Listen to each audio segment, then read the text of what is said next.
Wonderful. Welcome, everyone. Thank you so much for being with us on week of 14. And now Michael and Glenn are going to be talking about how we hold non-vegans accountable. So Glenn is writing a book about it, which is why at the last minute we invited him and he agreed to come. And Michael, of course, you're going to be talking about the presentation from Anonymous for the Voiceless. So take it away, Michael. Yeah, thank you, Silas. Yeah. Thank you, Rebecca. Hi, Glenn. Hi, Michael. So yeah, I'm gonna do a slimmed down version of the Anonymous for the Voiceless outreach protocol, so to speak, and it's a workshop developed by Paul Bashir, one of the co-founders of Anonymous for the Voiceless, and it's called Holding Non-Vegans Accountable. And I've actually done a couple of these workshops before already, also in Czech language, where I am the original organizer. And this is the third version, so we've constantly been improving this, and I think it's very effective and valuable. So Glenn, so what is your book exactly going to be about? Well, my book, my next book, my new book is called America Goes Vegan. My next book is going to deal with the issue of how to completely convince once and for all non-vegans that what they're doing is not only a mistake for their health, but it's a mistake for the planet. It's wrong. I try to go down the whole list of reasons why it's wrong and confront the whole list of excuses they may make. So it's meant to be a short, to the point, sort of confrontation with meat eaters, to try to convince them all to stop making this mistake. And I think that really the subject of this talk now is really crucial, because we all, assuming that everybody listening here is a vegan probably, we all have people in our lives, people we love, who are not vegans. For many of us, it's the majority of people in our life. And we constantly confront this issue of whether to hold them accountable, how to hold them accountable, what to say, how to say it. It's for us vegans, it's really the greatest dilemma, is how to deal with the rest of the world that isn't vegan. That's true. Yeah, it's always a challenge. Now, Anonymous for the Voiceless focuses only on street outreach, but we've found in the past that our approach has worked somewhat with family members, friends, outside the street scenario. And so, but of course, that's up to everyone, every activist, to find out, to feel out, especially family, to see if they can apply that or if they can apply any other approach. So I'm very much looking forward to your book. Thank you. You can do the Czech translation if you want. Yeah, that'd be great. Okay. So I'm going to start the workshop. Let me share the screen.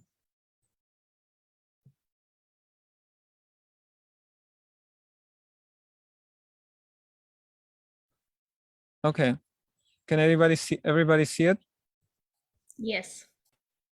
Okay. So we use this on the street, and it's important to when we do this kind of approach, again, it's important to realize, to kind of internalize what veganism is. So this is the standpoint of Anonymous for the Voiceless in our focus that veganism has really nothing to do with our health. It's more about justice, nor the environment, that these are effects. A health and environment are effects. I wouldn't call them side effects. They're effects, they're big effects of animal abuse. And so this is how we approach people, just from the justice level, because we want to focus it as much as possible. So being vegan means being for animal rights.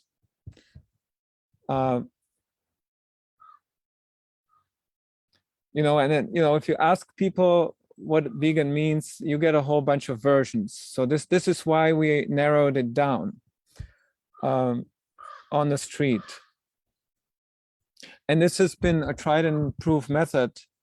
We've done so much street outreach that we've gathered all this experience. And whenever we talked about health, they didn't take us seriously.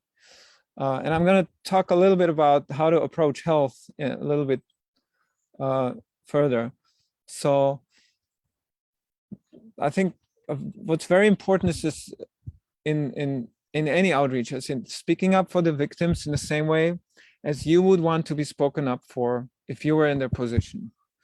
And this is the core of our outreach method, of the approach. It's actually not a method, it's an approach, is to constantly put the non-vegans into the position of the animals. And then we'll get to that in a moment. We're basically being a medium of truth to enact change by prioritizing the victims and not the oppressors. This is why health is out of the pictures, because health is a human-centric issue. So it's still about the oppressor. Justice for the animals, only about the victims. So yeah, you want to center the interaction around holding individuals accountable, and anything else is details.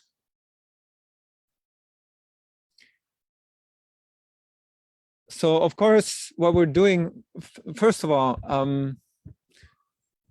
we're actually not trying to convince per se people, because we understand that they have to convince themselves. So what we do is we edify them. We are actually, what we're doing is we're showing them a mirror of their character by leading them through logical questions. And then we want them to come up with the answer. So we are planting seeds, but it's not really verbal leafletting with a whole bunch of points and questions. It's letting them know that they are personally responsible for what we are showing on the screens.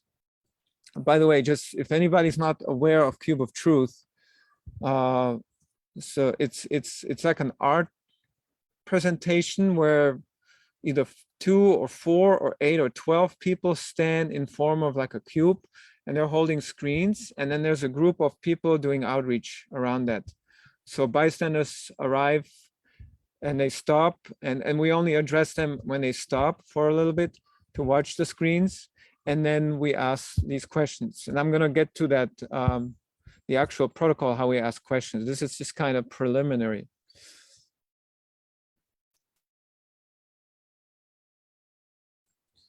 What we don't want to do is pander to the non-vegans and becoming over agreeable, because the psychology works in very mysterious but very, very direct ways.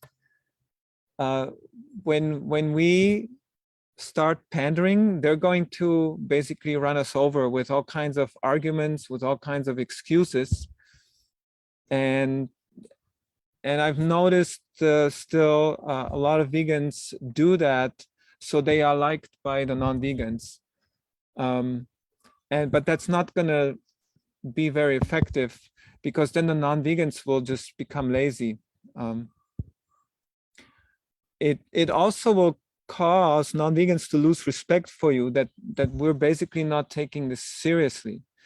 And we got this often when, as we started, we were pandering to them and they were mocking us. And then also we lose control of the conversation. We want to be in full control over the conversation.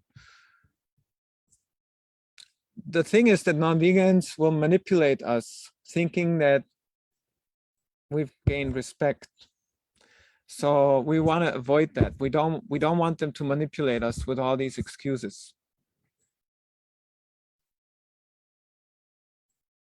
We also think that when we talk about veganism as justice, it's not about who you like, how you love animals, how many animals you love, and so on.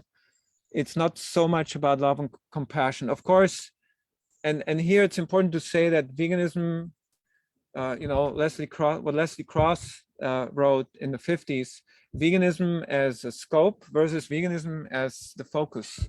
So of course, in our scope, we include love and compassion, but it's not very effective to talk about that because it's kind of a given, it's automatic. So in our focus, we only focus on you know, abolishing animal slavery and abuse. And so we can't really put in love and we can't really talk about love and compassion because you have people that, you know, there's that disconnect where they say they love all animals, but then they eat the animals. And so this is not how we can reach them. But when we talk about injustice, what's happening, and we reach their emotional point, this is how we can reach them. So and it's explained here. If you don't go, if you're basically a nonviolent person, you aren't necessarily somebody compassionate. Compassion requires a little more, right? So what we want the non-vegans is just to refrain from this injustice. We don't require them to go to sanctuaries and hug animals. So that's what this is about. It's just about doing the right thing. And so when we talk with these people, we want to just tell them the truth. It's the best thing you can do for anybody by being honest and truthful. That actually shows the most respect. If we are not honest, like if we start beating around the bush because we think that they're gonna like us and that's how they go vegan, they're gonna actually see that you know, that our desire to be validated by them is stronger than our desire to defend the animals. And that's when they actually start mocking animal rights. I can skip this. This would be too long. So at Cube of Truth, we don't talk about health or environment, even though these are the two big effects of animal abuse, and it's important to address them globally, of course.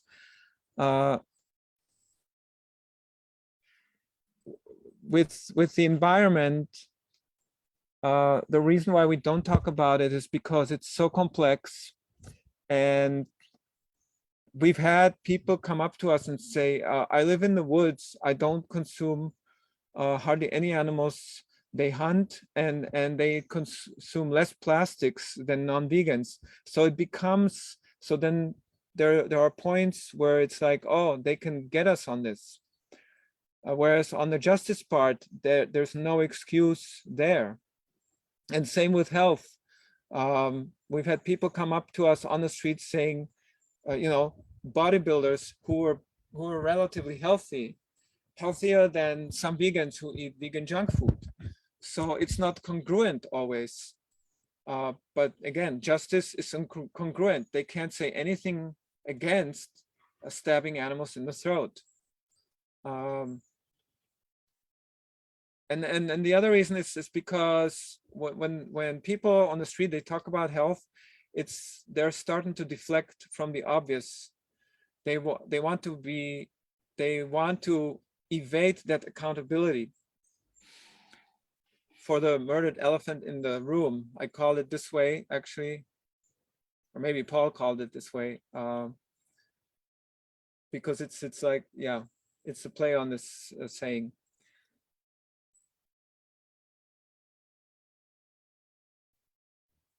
We also don't know if the stats are correct, and you know, we are like on the street, we are no experts.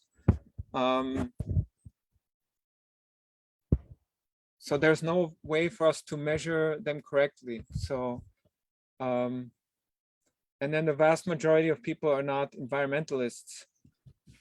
You know, the people who come there, they're not environmentalists. So if we get into a debate about that, they're going to come with some stats. We're going to come with some stats. You know, so, you know, I used to bring up the 87%, and it got into a debate where some of these people that we outreached said, oh no, it's not 87%, it's only 25%, according to the FAO, and so on. And so it just became a debate and a deflection of the real issue.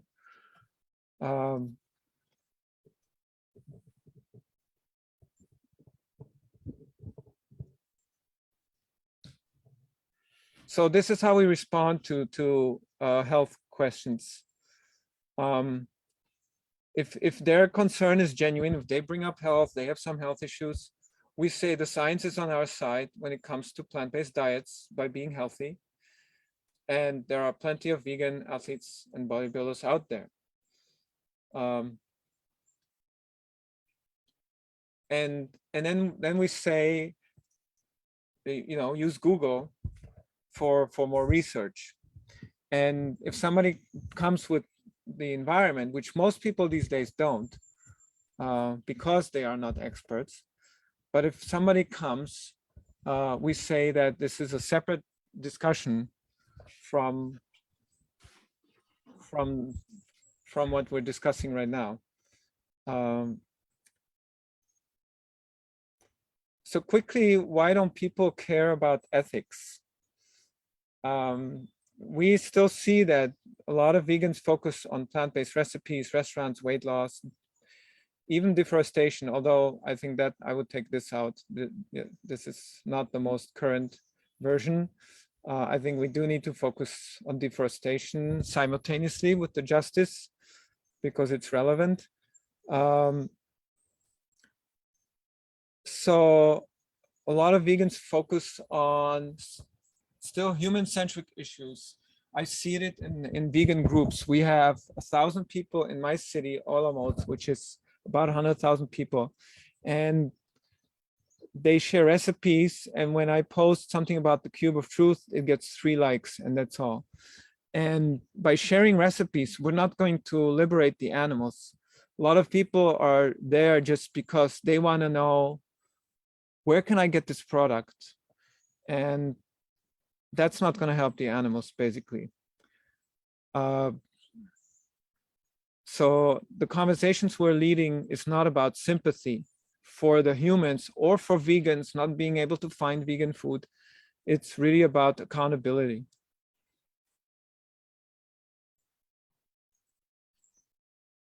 And then this is really important, where we do comparisons to other injustices, because it will come up.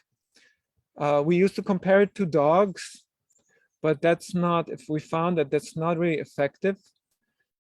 It's not about the people, it's not about the love people feel towards animals. It's about the hate they feel towards the injustice they are responsible. I've had several people come to the Cube, and back then when I mentioned dog comparisons, they would straight up tell me that, oh, they don't care if a dog dies. If they're hungry, they'll eat anybody. So that's why it doesn't compare. So the most effective comparison is to place the bystander in the victim's position. So compare it to the actual person that's standing in front of you. It comes down to whether you can imagine yourself in a slaughterhouse. And then something on reachability. This, of course, applies mainly to Cube of Truth, but you can kind of take it maybe to some other situations. And this is an important point that we came that we figured out over the years, because we used to talk to everybody, and we used to talk to the trolls, and we had debates and arguments, and it led to nowhere. They left mocking us. And so we figured out that not everybody is worth talking to, not everybody is reachable. And so we intuitively feel out who is more open. It comes down to who is open-minded versus close-minded. And so we do short conversations with them. We don't go into debates. It's not about debating. It's not about convincing them. It's about edifying them and holding them accountable. Once somebody starts debating or drifting off of the subject, talking about human-centric issues, we either bring it back to the ethics or we actually end the conversation. The non-vegan guilt is very cunning. It means they're going to do everything, as I said earlier, they're going to manipulate us with every possible tool in their book to evade that responsibility. So we don't want to waste time. We want to be effective. And so what we use is mostly Socratic questioning. It's just it's not like an approach that we just add on to. It's just a communication tool that we use within our approach. And so we ask a lot of questions, open-minded or close-minded. So open-minded question, open questions or closed questions. An open question would be, this is how we start. How do you feel about animal abuse?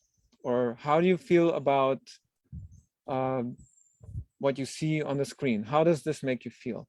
And an open-ended question would be, are you ready to go vegan? Yes or no? A close-ended question would be, are you ready to go vegan? So also one aspect that we focus on is the why versus the how. Most people already know how to go vegan. And if they don't, if they're serious, if they're really serious about going vegan, they're going to figure it out on their own. They're going to have so much motivation to go out and Google stuff, watch the documentaries, network with chefs, doctors, and the vegan community. So in order to edify these people so that they can convince themselves to go vegan, we actually need to explain them the why they should go vegan. Actually focusing on how is an insult to the victims, because in any other situation, let's say human trafficking, we wouldn't focus on how to stop human trafficking. We would say, hey, you should stop human trafficking because it's bad, it's an injustice, it's horrendous, and so on. Of course, if somebody, at the end of a conversation, we often get people who are really ready to go vegan. So once they show us that, we can give them the how if they ask the question, like, can you give us some restaurants here nearby? So of course we tell them that, but we don't tell them initially. And of course, we don't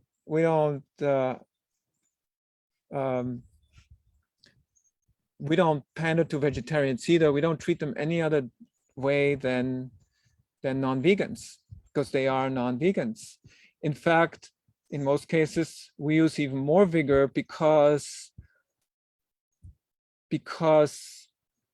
they think they're already doing enough. So we need to actually dive deeper there. So they are our target market, and they're no different from people who eat a paleo diet. Both groups just skip, one animal, more or less, or one form of abuse. And we think that vegetarianism is a bootlegged version of veganism. So They're not our allies, and this is why we treat them exactly the same. But we get that a lot. Vegetarians come to the cube and they're like, oh yeah, so we're vegetarian, we're on your side. And so we have to be firm by not falling into that, oh, okay, by not patting them on the shoulder and so on. So I'm gonna share the actual outreach workshop. Let me check the time. Yeah, we got a little bit of time. And Watch Dominion, you have a question. So can you hold that thought and post a question at the end or right after this workshop? So I'm gonna share we have a flow chart now that we give our activists. They can put it in their pockets, so they can have it on the phone, and it works really great to sort of more or less memorize the approach. And of course, you don't have to, if you're at a Cube of Truth, you don't have to spool it down exactly word by word. It's always going to be a little different. There's always going to be deviations, but this is just kind of a guideline that we use to make it easier on the activists. So here we go. It's like it's a nice flow chart here. So this is how we start. We try to zoom in a little bit, but can everybody read it actually? Is that, It's No, we can't read it. just go ahead and read it. Yeah. is it okay? I'm gonna go out of screen mode and just do it this way. Yeah, that's better. Yeah, that's better. Okay, so Well, we can't see the whole thing, but some of it. now okay, there we go. So we used to start in whole different ways. You know, have you seen this footage before? Well, we've learned. I mean, you know, I think every organization is doing better, evolving, and so we've evolved too. And so we ask, how does this footage make you feel? And so if they're open-minded, we continue. And if they're close-minded, we just end the conversation, or we ask again, you know, how do you feel about animal abuse? Do you think it's right or wrong? And if they're still trolling or being close-minded, we just abandon basically that conversation. We end it. And then we tell them that this is what we're showing, okay? And most of them will reply in some sort of, like, you know, shock or you know, or sadness, or telling you, oh, this is horrible, you know, because what they're seeing. We show mostly footage from Dominion, some from Earthlings still. So they're gonna say mostly that it's horrible, and so then we can say, is it safe to say that you're against animal abuse? And they're probably gonna say, yeah, of course we're against animal abuse. And then we go on. Do you think it's possible to be against animal abuse while still consuming animal products such as meat, dairy, fishes, eggs? And we do include fish here. When we say meat, dairy, eggs, we say meat, dairy, eggs, and fish, because it's important to include the marine life, because they are vastly abused and murdered, and so the injustice is absolutely huge for marine life, and they don't get enough credit either. So some will hear, this is where it gets challenging usually, because some will say, oh, they will evade, they will come up with excuses. Some might say, yes, I guess it's not possible.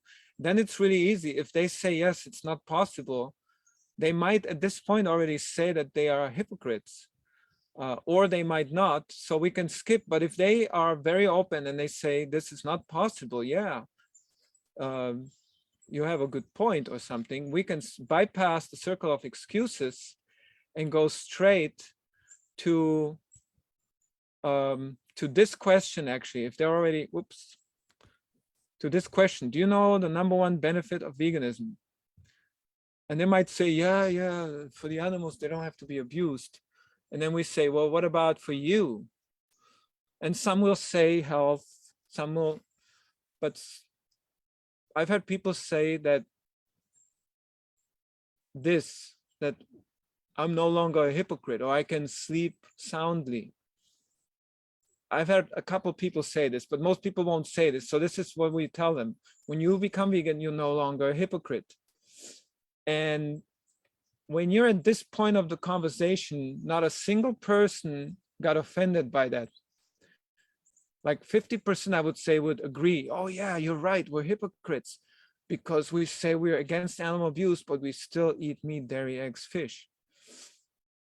Now, some of these questions are when they're not so quite ready yet. So when they give you the excuses, what we want is address them briefly, but we've put a lot of these main excuses out here just so that activists can quickly respond to them. So I would address maybe one, maximum two, but bring it back to holding the person accountable, meaning putting them in the position of the victim. Sometimes I don't even go into the excuses, and I say, if you put yourself in the position of the animals in the slaughterhouse, of the victims that are about to be murdered, how does your argument stand against that now? It basically falls apart every single time.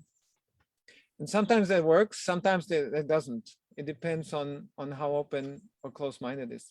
So then we can add on to it, saying, how do you feel, what do you feel is stopping you from not abusing animals and going vegan today?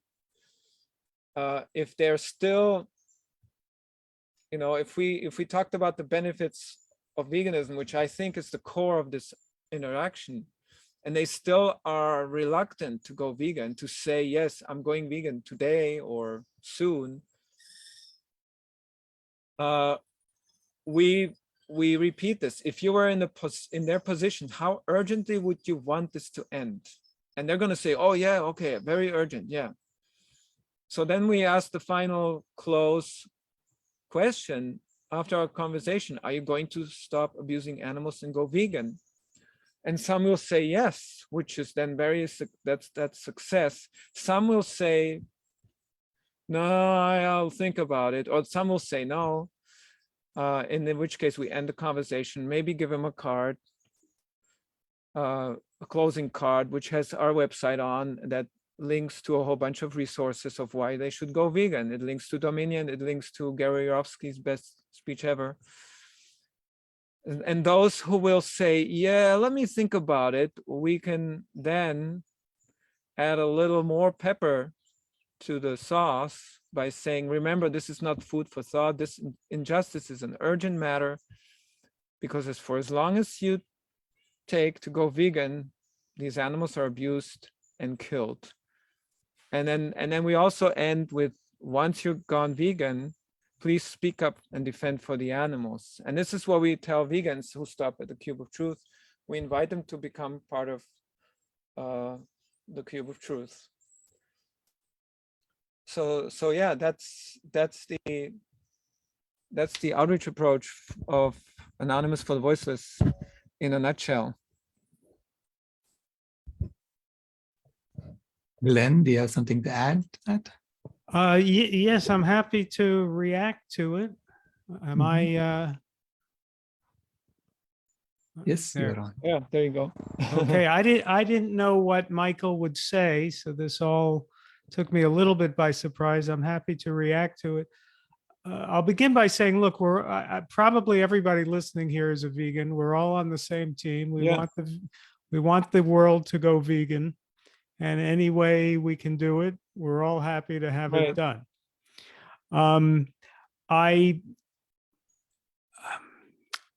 I'm glad to know what Michael says, that he's had good success with this approach. Yeah. So if it works, and all to the good. Right. I'll take exception to one or two things within the presentation. One thing was he wrote, "We don't even know if environmental health stats are correct, and there's no way for us to measure them accurately." Yeah, that actually refers to us activists on the street, not Mm. you, the expert, not Okay. Silas, the expert. Right. But Okay. us activists, we're not the experts. Most of us are not. Those Okay. Well, volunteers who, yeah. Um, m- m- my approach, of course, has been that I'm writing books on health and the environment, Right. and so I want to make the case as clearly as possible for the reader that all the health and environmental and climate arguments are persuasive and on our side and will increase veganism. The truth is that people come to the vegan diet for different reasons. You mentioned Gary Yourofsky. I have met vegans who became vegan because they heard Gary Yourofsky's speech. I have met vegans who became vegan because of animal rights. I know vegans who became vegan for health, and I know vegans who became vegan for the climate. And so I think we're all happy to have anybody join for whatever reason. Oh yeah, absolutely. Yeah. Your case seems to be that the most effective way to make people join is to make this animal rights argument. And I'm not going to disagree. I don't know. I just honestly don't know. It's I would say this, though, that I think that some people who become vegans purely for animal rights, knowing nothing about health, could become junk food vegans. They'll be happy to eat vegan donuts and vegan pastries, and they won't be healthy vegans. I have met some obese vegans in my life. And my feeling is that if you're healthy and fit, you set a better example for other people to become vegan. And so I at least want people who become vegan for whatever reason to know the health, to understand the argument that we want people on a whole foods, preferably low fat, vegan diet to be as healthy as possible. It's also interesting. I recently came across a statistic about the percentage of vegans in the population at different age ranges. And, I've seen estimates of the vegan population in the United States ranging from 2% to 6%.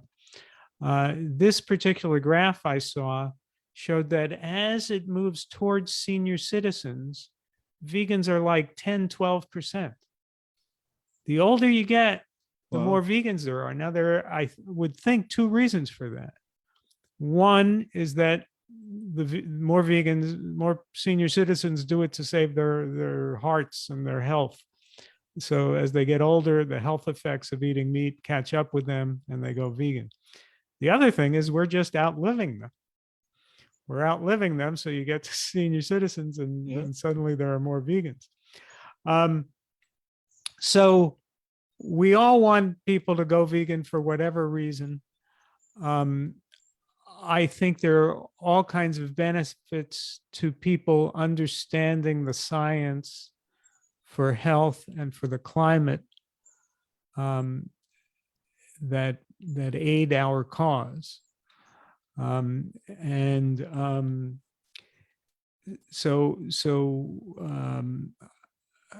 going to keep doing what I'm doing, focusing on health and the environment. And it's fine with me if Michael keeps doing what he's doing, focusing on animal rights.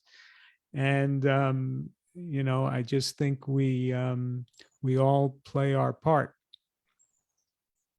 Yeah, thank you, Glenn. That was very insightful, and I agree with you. I mean, this is about the focus. So we decided to focus on animal rights only, and I'm glad you and Silas focus on the environment, climate, and health, and because it's all important. Yeah. Yeah, if I may just add a couple of sentences before Watch has been waiting patiently to ask questions, and then Yes. DJ. I see veganism is not a destination. It is an ongoing journey. Because you slowly, once you go vegan, you realize that it's the entire system that is breeding injustice. It's not so as long as we are in the system, you could try and convince some people to go be more just, but you are really in a plundering system. Right. You're plundering the nature in order to grow the economy, so to speak, right? And it's fundamentally unjust to begin with. There are victims when you do that.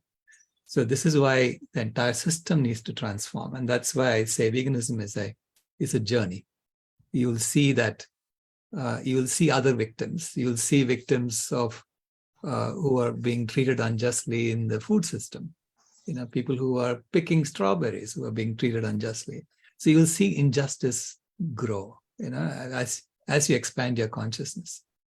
And secondly, I also want to expand the term of victim. I see my granddaughter as a victim when someone is eating animal foods because they're destroying her future.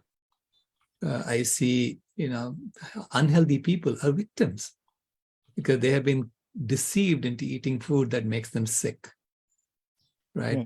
So when you look at the true scale of injustice that's happening, I agree with you that animals are the direct victims, but then wild animals are also direct victims, right? Because they are their habitat is being destroyed so that we can eat more of these domesticated animals. And indigenous people are victims because their homes are being destroyed so that we can go and grab more land. So all of this is a power game that we are playing, right? And so it's really about changing our intention from plundering to healing the planet, and to realize that we as a collective need to change our focus, change our system from where we are. But within this system, you are looking for the best way to get people to join us so that we can put more pressure on the system to change. But I also feel like, one of our main objectives here at VCOP and in Climate Healers is to build the new system. What does the new education system look like? What does the new food system look like? And so we are working out, how would you create a healthy food system? How would you create a healthy education system for the system we need to build, which is all about health? So with that, I'm going to take myself off and Watch, please. Ask your question.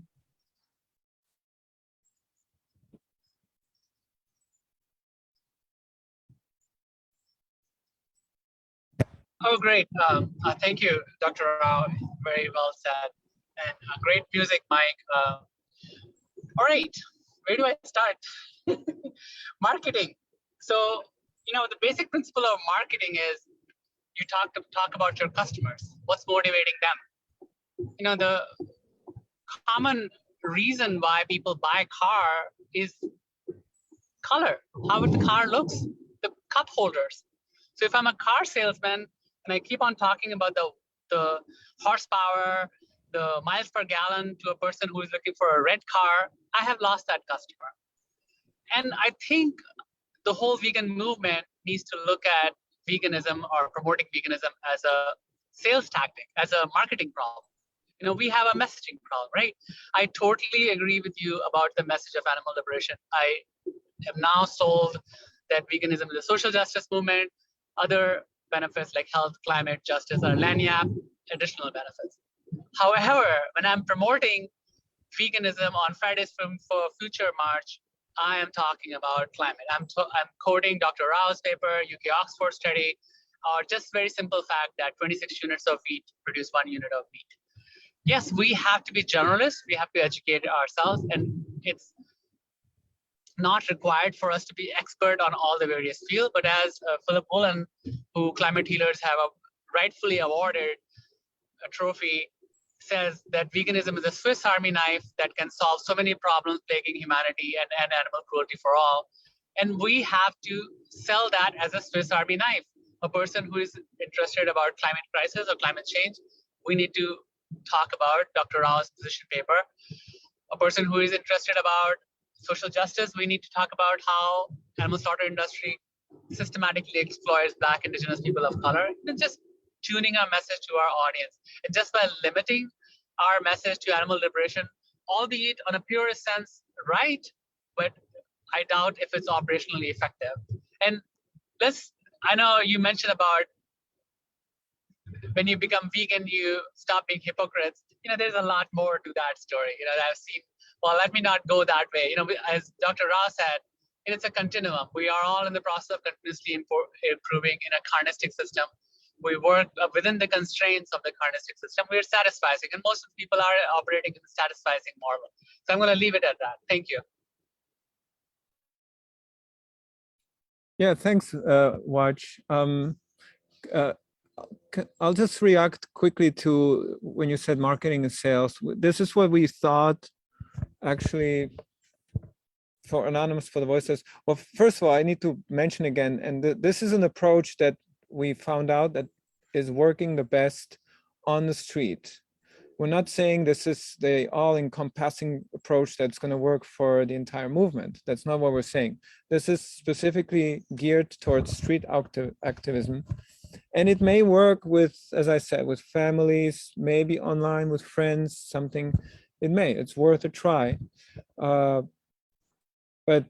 we first thought too that, okay, we have to sell the message. Then later we discovered that it's not really so much about sales. Like, you can take some stuff from sales, and actually Paul Bashir used to work in sales. So this is why initially AV was sort of based on that.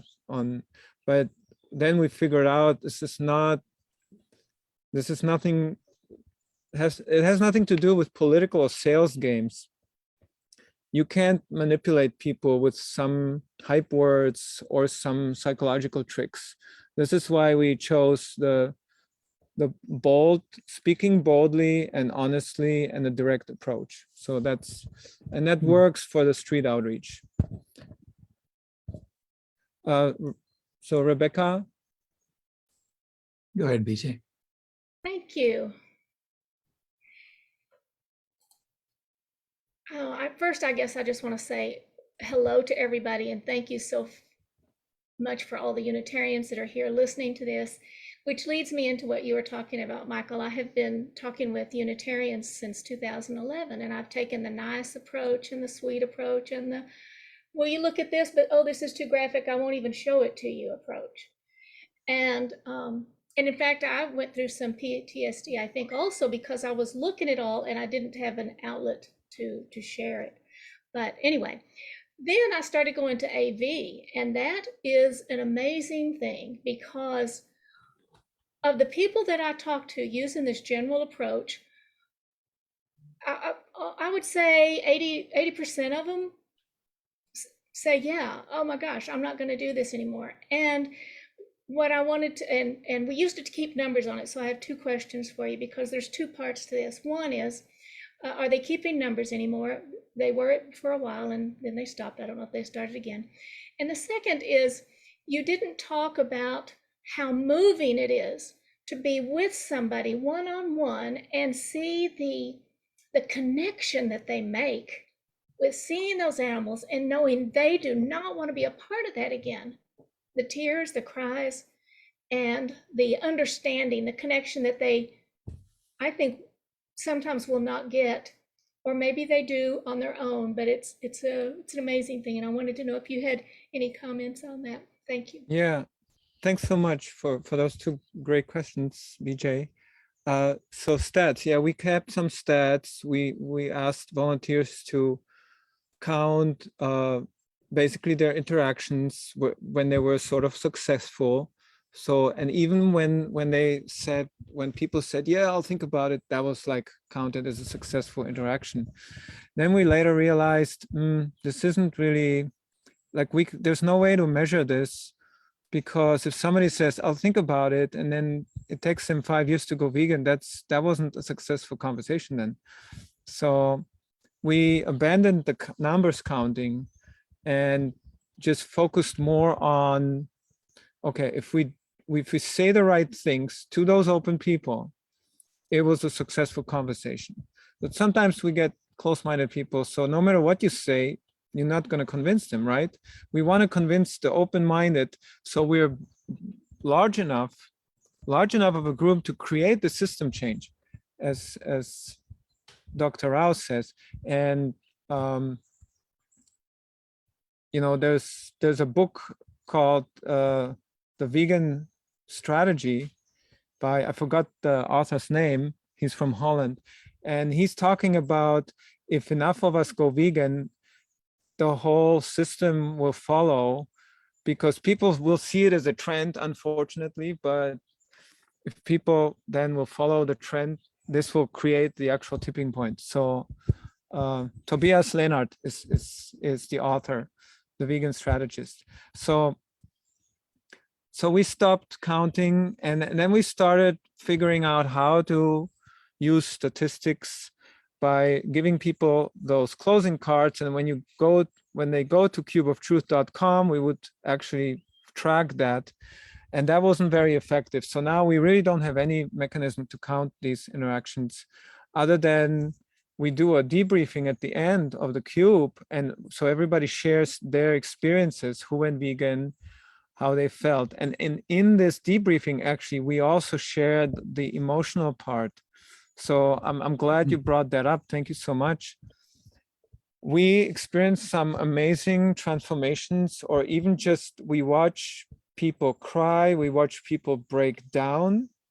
Sometimes we watch people freeze, that they can't interact anymore.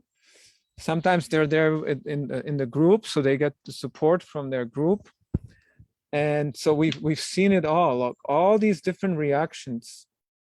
And it's amazing to watch, because this is, I think, the biggest feedback that it works, and that what we're doing is so crucial, is these emotional reactions to the screen. Sometimes when people come to the screen, they start crying without even one word spoken.